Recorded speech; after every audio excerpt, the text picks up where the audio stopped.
Hello दोस्तों, अगर शून्य दिया रहे, ठीक है, अगर शून्य दिया रहे उसमें पूछ दे कि बहुपद की संख्या बताइए। बहुपद की संख्या बताने के लिए पूछ दे कि 1 होगा कि 2 होगा कि 3 होगा कि 4 होगा कि 2 से ज्यादा होगा कि 3 से ज्यादा होगा, तो ऐसी स्थिति में आप क्या करेंगे, आप पूरा डिटेल से समझिए।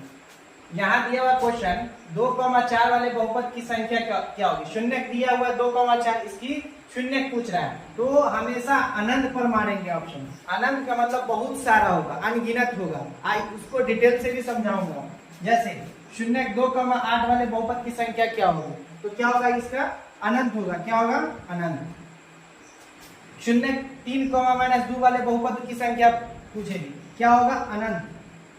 अनंत का मतलब अनगिनत, ठीक, बहुत सारा बहुपद होगा। ठीक है, इसको डिटेल से समझते हैं।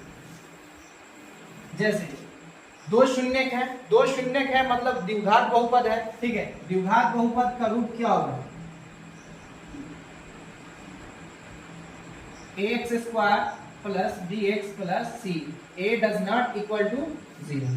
क्लियर। अब याद रखेंगे, इसको हम सबसे पहले बहुपद बनाकर आपको समझाते हैं। ठीक है, तो हमारा द्विघात बहुपद का फॉर्मूला होता है x² minus alpha plus beta, साथ में x अल्फा इंटू बीटा। ये तो द्विघात बहुपद का रूप होगा। इस टाइप में होगा तो आपका द्विघात बहुपद होगा, अन्यथा नहीं होगा। ठीक है, x², ये हमारा शून्य है, मान लिया ये अल्फा है, ये क्या हो गया, बीटा हो गया। ठीक है, 2 प्लस 4, साथ में x, 2 इंटू 4। ठीक है, x², 4 अदू 6x, 4 गुना 8। ये हमारा रहा कि शून्य में बहुपद। ठीक है, अब ध्यान देंगे, अब इसमें हम क्या करेंगे, 2 से मल्टीपल कर देते हैं। मान लिया तो 2x², 6 गुना 12x, 8 गुना, एक ये बहुपद निकल कर आ गए। फिर मान ले इसी बहुपद में हम 3 से मल्टीपल कर दे, 3 से गुना कर दे, 3x², 6 3 18x, 8 3 14।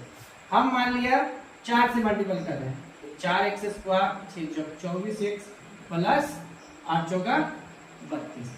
समझ रहे हैं ना, इसमें कितना से भी मल्टीपल कर देंगे। ठीक है, अब ये नहीं कि इसमें 2 से मल्टीपल करेंगे, इसमें फिर 3 से मल्टीपल, 2 से मल्टीपल कर रहे हैं मतलब सब में 2 से मल्टीपल करना होगा। ठीक है, तो वो एक नया बहुपद निकल कर आएगा, लेकिन शून्य वही होगा। क्यों, जैसे इसमें हम 2 कॉमन लेते हैं तो क्या बचेगा, x², 6x प्लस 8। यहाँ देखिए यही वाला जो हमारा जो है बहुपद उत्तर आ रहा है, ये 2 कॉमन लेने पर बराबर में मान